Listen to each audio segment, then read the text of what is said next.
తెలంగాణ మరియు పరిసర ప్రాంత ప్రజలకు మెరుగైన వైద్య సేవల కోసం దూర ప్రాంతాలకు వెళ్లకుండా ఇప్పుడు మన పొదిలి పట్టణంలోనే మెరుగైన వైద్య సేవలు అందిస్తున్నారు. మన ఉడుమల హాస్పిటల్స్ పొదిలి మరియు దర్శి బ్రాంచెస్ నందు మహిళల సాధికారత దిశగా మోడీ ప్రభుత్వం మరో కీలక అడుగు వేసింది. చట్టసభల్లో మహిళలకు 33% రిజర్వేషన్ల అమలు తేదీని ఖరారు చేసేందుకు ఈ నెల 16వ తేదీ నుంచి 3 రోజుల పాటు ప్రత్యేక పార్లమెంటు సమావేశాలు నిర్వహించాలని కేంద్రం నిర్ణయించింది. ఈ చారిత్రక నిర్ణయంపై హర్షం వ్యక్తం చేస్తూ సోమవారం నాడు స్థానిక ఎన్జిఓ హోంలో వేదికగా భారీ కార్యక్రమం జరిగింది. బీజేపీ మహిళా మోర్చా రాష్ట్ర కార్యదర్శి బెల్లంకొండ విజయలక్ష్మి ఆధ్వర్యంలో ఏర్పాటు చేసిన ప్రెస్ మీట్లో ప్రధాని నరేంద్ర మోడీకి ప్రత్యేక ధన్యవాదాలు తెలియజేశారు. ఈ సందర్భంగా విజయలక్ష్మి మాట్లాడుతూ దశాబ్ద కాలంలో పెండింగ్ ఉన్న మహిళా రిజర్వేషన్ బిల్లు సాకారం చేసిన ఘనత ప్రధాని మోదీకి దక్కుతుందని కొనియాడారు. అనంతరం ఎన్జిఓ హోం నుంచి పెద్ద బస్టాండ్ వరకు భారీ ర్యాలీ నిర్వహించారు. మహిళల జైత్రయాత్రను తలపించిన ఈ ర్యాలీలో జనసేన పార్టీ నాయకురాలు శైలజ, యువత ప్రజా సంఘ నాయకురాలు అనుషతో పాటు పెద్ద సంఖ్యలో విద్యార్థినులు, మహిళలు తదితరులు పాల్గొన్నారు. ప్లే కార్డులు ప్రదర్శన, నినాదాలు చేస్తూ సాగిన ఈ కార్యక్రమంలో రాబోయే రోజుల్లో రాజకీయాల్లో మహిళల కీలక పాత్ర నాంది పలుకుతుందని వారు ఆకాంక్షించారు.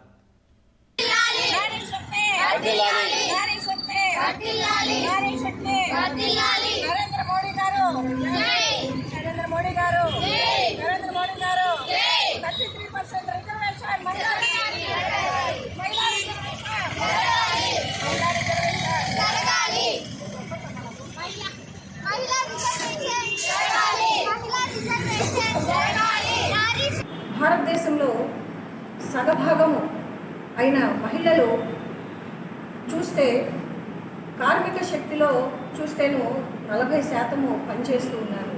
ఐటీ రంగంలో చూస్తే, విద్యాపరంగా వచ్చే ఐటీ రంగంలో చూస్తే 34% ఉంది. కానీ చట్టసభల్లో చూస్తే మాత్రం ఓన్లీ 14-15% మాత్రమే మహిళలకి స్థానం ఉంటూ వచ్చింది.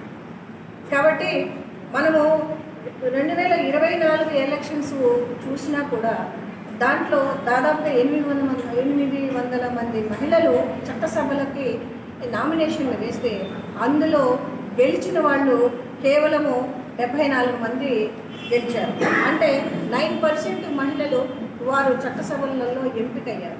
అంతే అలాగే మరి పురుషుల్లో చూసుకుంటేనో 7,554 మంది పోటీ చేస్తే అందులో కేవలము 469 మంది, అంటే 6% మాత్రమే అక్కడ అభ్యర్థులకు గెలుచుకున్నారు. అంటే మహిళలు వారి యొక్క అభ్యర్థన ఏదైతే అసెంబ్లీలో పోటీ చేస్తే మరి పురుషుల కంటే మహిళలు వారు దాదాపుగా 9%, అంటే వారికి ఒక స్థానం ఇస్తే, ఓటర్లు మహిళలకి ఓటు హక్కు ఇస్తే, వారికి ఆ స్థానం ఇస్తే చట్టసభలలో వాళ్ళకి ఆమోదించే, వాళ్ళని ఆశీర్వదించి వాళ్ళు పరిపాలన కావాలని కోరుకుంటున్నారు ప్రజలు. అంతేకాకుండా మనకి 73-74 రాజ్యాంగ సవరణ ఏదైతే ఉందో 33% రిజర్వేషన్ స్థానిక సంస్థలలో, పంచాయతీలలో, వీటిలలో ఉండడం కోసం చట్ట సవరణ చేశారు. అంతేకాకుండా 106 చట్ట సవరణ ద్వారా పార్లమెంటులో, అసెంబ్లీలో, అంటే లోక్సభలో, అసెంబ్లీలలో వీరికి 33% రిజర్వేషన్ మహిళలకు ఉండాలి అని చెప్పి చట్ట సవరణ చేయడం జరిగింది. అయితే దీన్ని మనము 1966, అంటే ఇందిరాగాంధీ ప్రధానమంత్రి అయిన దగ్గర నుంచి చూస్తే, ఆమె మహిళ అయినా కూడా అప్పటి నుంచి చూసిన దేవగౌడ ప్రధానమంత్రి ఆయన ఉన్నప్పుడు సమయంలో కూడా ఈ లోక్సభలో ఈ బిల్లుని ప్రవేశపెట్టడం జరిగింది, మహిళా బిల్లు. కానీ చిత్తశుద్ధి లేక తర్వాత కుట్రలతోటి అవి ఆమోదం పొందలేదు. మొట్టమొదటిసారిగా మాత్రము ఇది 1996లో ఇది మహిళా బిల్లును ప్రవేశపెట్టడం జరిగింది. ఇప్పటికి చూస్తే 30 సంవత్సరాలు, 3 దశాబ్దాలు అయినా కూడా దానికి ఈ రోజు వరకు కూడా చట్టసభలలో ఆమోదం పొందలేదు. కానీ సెప్టెంబరు 2023లో ఈ బిల్లుని ఆమోదించడానికి బిల్లును మళ్ళీ ప్రవేశపెట్టారు మోడీ గారి టైంలో. కానీ 2024లో ఎలక్షన్స్కి వెళ్ళటం వల్ల ఆ బిల్లు మళ్ళీ కూడా ఆమోదం పొందలేని పరిస్థితి అయింది.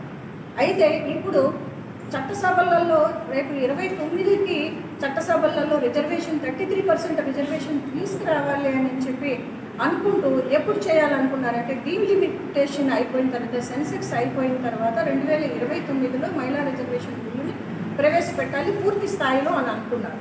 కానీ ఈ డీలిమిటేషను తర్వాత ఈ జనాభా లెక్కలు ఇవన్నీ మనకు చూడాలంటే లేట్ అయిపోతుందనే కారణంతో దీన్ని ఇర్రెస్పెక్టివ్ ఆఫ్ సెన్సెక్స్ డీలిమిటేషను అనే దాన్ని మనము తీసుకొని ఇది త్వరగా మనకి ఈ ఏప్రిల్లోనే మనకి చట్టసభలలో ప్రవేశపెట్టాలని అత్యవసర సమావేశాలు పార్లమెంట్ అత్యవసర సమావేశంలో ఈ యొక్క బిల్లుని ఉభయ సభలలో ఆమోదం పొందాలని చెప్పి ప్రవేశపెట్టడం జరుగుతుంది. రేపు 16, 17, 18 దీనికి మనకు 2023లో దీనికి ఒక నామకరణం చేశారు. శ్రీ శక్తి వందన్ అధినియం అని చెప్పి పేరుతో ఇది మొదలైంది. అంటే ఇది మహిళా బిల్లుకి ఒక నామకరణం చేశారనమాట. అయితే మనకి 2047 సంవత్సరానికి వికసిత భారత్ దిశగా మహిళా అభివృద్ధి మహిళా సాధికారతతో ముందుకు వెళ్ళాలి. అప్పటికి 100 సంవత్సరాలు అవుతుంది మనకి స్వాతంత్రం వచ్చి. అప్పటికి మనకు 2047కి వికసిత భారత్ వైపు ముందు అడుగు వేయాలంటే మహిళా రిజర్వేషన్ బిల్లు 33% తీసుకురావాలి అని చెప్పి మన మోడీ గారు మా మహిళల పట్ల ఆయనకు ఉన్న ఒక చిత్తశుద్ధితోటే ఇప్పుడు బిల్లుని ప్రవేశపెట్టాలి అని చెప్పి కోరుకుంటున్నారు. ఈ బిల్లుకి అందరూ కూడా ఆమోదించాలని చెప్పి మేము కోరుకుంటున్నాము. అంతేకాకుండా ఇది ఒక మహిళా బిల్లు అనేది ఒక 33% ఒక చారిత్రాత్మకమైన విషయం. ఎందుకంటే ప్రపంచ దేశాల్లో కూడా ఈ రోజుటి వరకు కూడా హక్కులు ఇచ్చారు, కానీ వాళ్ళకి ఇవ్వవలసిన విధులు ఇచ్చారు. కానీ మహిళలకి 33% చట్టసభల్లో అనేది ఈరోజు ప్రపంచ దేశాల్లో కూడా లేదు. కాబట్టి భారతదేశంలోనే ఇట్లాంటి చారిత్రాత్మకమైన నిర్ణయం తీసుకున్న మా మోడీ గారికి మరొకసారి నేను కృతజ్ఞతలు తెలుపుకుంటూ, ఒక్కసారి మనం చూసుకుంటేనో త్రిపుల్ తలాక్ విషయం కావచ్చు, 370 ఆర్టికల్ విషయం కావచ్చు, తర్వాత అయోధ్య రామజన్మభూమి విషయం కావచ్చు, కొన్ని చారిత్రాత్మకమైన విషయాలని ముందుకు తీసుకొని వచ్చి వెళ్ళిన వాళ్ళల్లో మన బీజేపీ గవర్నమెంట్లో మోడీ గారు చేసిన ఒక గొప్ప సాహసం అనుకోవాలి.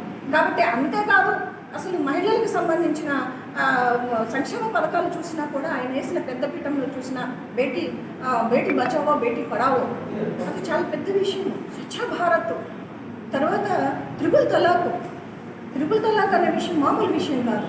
మహిళలకు సంబంధించిన ముస్లింలు ఏరియాలో ఉన్న ఆ చిన్న సెన్సిటివ్ అనే విషయాన్ని తీసుకొని వచ్చారు. అంతేకాకుండా Ujjwala Mudra Yojana, startup India, standup India, అంతేకాకుండా ఎంఎస్ఎంఈ, తర్వాత సుకన్య, పిఎం ఆవాస్ యోజన, తర్వాత మనకి మాతృవందనం, జన్ధన్ యోజన, అంతేకాకుండా మనకి కౌశల్య ఉజ్వల యోజన, ఇట్లాంటివన్నీ కూడా మహిళలకు సంబంధించి ఇంకా చాలా ఉన్నాయి. మహిళలకు తీసుకొని వచ్చిన సంక్షేమ పథకాలు సంబంధించి చట్టసభలలో మహిళలు వారు అసెంబ్లీలో కానీ లోక్సభల్లో కానీ ఉండటం వల్ల ఏమవుతుంది అంటే మహిళలు ముఖ్యంగా బాగా ఇబ్బందులు పడే వాటిలలో మంచినీటి కోసము, అలాగే వారి చదువుల కోసము, బయటకు వెళ్తే బస్సులలో ప్రయాణాల కోసము అభద్రత లేని విషయాలలో, అట్లాగే కుటుంబ వ్యవస్థలలో పనిచేసే దగ్గర వీటన్నిటిలో మహిళలు వారు ఇబ్బందులు పడుతున్నారు. ఈ 33% రిజర్వేషన్ తీసుకొని వస్తే చట్టసభలలో వీరు ఉండటం వల్ల చట్టాలు చేసే వాటిలలో వీళ్ళు సముచితంగా ఆలోచించి సమన్యాయం చేస్తారు ఆ వర్గానికి అన్నది మా యొక్క అందరికీ ఉన్న ఆలోచన. కాబట్టి ఆది నుంచి మనం చూస్తున్న అవని వరకు మనం చూసిన వరకు కావచ్చు, ఆదిశక్తి నుంచి పరాశక్తి అమ్మ అవని దగ్గర నుంచి చూసినా కానీ మన పురాణ మహిళలు ఎవరైతే ఉన్నారో చట్టసభల్లో పరిపాలన స్థానం కల్పించాలని మన స్వాతంత్ర సమరయోధులను చూసిన మహిళలు ఉన్నారు. అలాగే మన చరిత్రలో ఉన్నారు, ఇతిహాసంలో ఉన్నారు, స్వాతంత్ర పోరాటంలో కూడా ఉన్నారు. కాబట్టి మన వాంగ్మయంలో కూడా ఆడవాళ్ళ పాత్ర ఎంతైనా ఉంది. కాబట్టి ఈరోజు ప్రతిపక్షాలు కొన్ని అంటే మనము 1950 నుంచి ఈ బిల్లుని తీసుకొని వస్తున్నా కూడా 1996లో రూపకల్పనకు వచ్చినా కూడా ఈ రోజు వరకు చట్టసభలో ఇది జరగట్లేదు అని అంటే, ఆమోదం పొందట్లేదు అని అంటే, దీనికి కుట్రలు చేస్తూ చిత్తశుద్ధి లేని వ్యవహారం చేస్తున్నారు అని అంటే, ఇప్పుడు కూడా మరి మనకి 2023లో పెట్టినప్పుడు 99.9% అందరూ ఆమోదం పొందారు. కానీ మనకి 2029 సంవత్సరానికి ఎలక్షన్స్కి వీళ్ళకి రిజర్వేషన్ బిల్లు తేవాలన్నారు. కానీ ముందస్తుగా తీసుకొని రావటం చేసే ఈ ప్రయత్నానికి అందరూ కూడా సహకరించాలి అని చెప్పి ఈ వామపక్షాలు ఎదురుపక్షాలు ఏవైతే ఉన్నాయో అందరూ కూడా అఖిల భారత రాజకీయ పార్టీలందరూ మద్దతు ఇవ్వాలని భారతదేశం యావత్తు మహిళలందరూ కూడా కోరుకుంటున్నారు. ఈ సందర్భంగా మా మోడీ గారికి, ప్రధానమంత్రి మోడీ గారికి ఆ మహిళల పట్ల ఉన్న ఆయనకి ఆ గౌరవం కావచ్చు, ఆ తర్వాత మాకు ఇవ్వవలసిన స్థానం కావచ్చు, ఆయన ముందస్తుగా చేస్తున్న ఈ ప్రయత్నానికి ఆయన ఒక్కసారిగా అందరూ ముక్తకంఠంగా ఈ బిల్లును ఆమోదింపచేయడానికి అందరూ సహకరించాలని మేము కోరుకుంటున్నాము. అంతేకాకుండా దీనికి సంబంధించి ఇప్పుడు ప్రజెంట్ ఏం జరుగుతుందంటే ఈరోజు మోడీ గారికి 11:50కి సప్తగిరి ఛానల్లో ప్రజలను ఉద్దేశించి ప్రజలతో ముఖాముఖి మాట్లాడుతూ ఉన్నారు ఈరోజు. అదే కాకుండా ప్రతి ఒక్కరికి ఈ బిల్లు ఆమోదించడం కోసమని టోల్ ఫ్రీ నెంబర్ ఒకటి ఇచ్చారు. తర్వాత గోడ మీద సిగ్నేచర్స్ అంటే ఒక సంతకాల సేకరణ ఒకటి ఇవ్వాలని, ర్యాలీలు, తర్వాత హాల్ మీటింగ్స్ ఇలాంటివన్నీ ఒక పెద్ద ఎత్తున మహిళలకి ఈ రిజర్వేషన్ బిల్లు ఇస్తున్న ఆనందోత్సవాలని జరపాలి అని చెప్పి ఈ 16, 17, 18 కీలకమైన ఈ 3 రోజులు ఈ బిల్లును ఆమోదించడానికి పెద్ద ఎత్తున మహిళలందరూ కూడా వారి యొక్క ఆనందోత్సవాలతోటి మాకు ఈ బిల్లు ఆమోదింప చేయాలి అని చెప్పి కోరుకుంటూ ఈ కార్యక్రమాలు చేయాలి అని చెప్పి మాకు ఇచ్చిన ఏదైతే ఉందో ఈ విషయాన్ని కావచ్చు, ఈ మహిళలకు సంబంధించిన చట్టసభలలో మేము కూడా 33% రిజర్వేషన్తో ముందుకెళ్ళాలని కోరుకుంటున్నాం. మహిళా అభివృద్ధికి, మహిళా సాధికారతకు పాటుపడుతున్న మా ప్రధానమంత్రి మోడీ గారికి మరొకసారి మేము కృతజ్ఞతలు తెలుపుతున్నాం.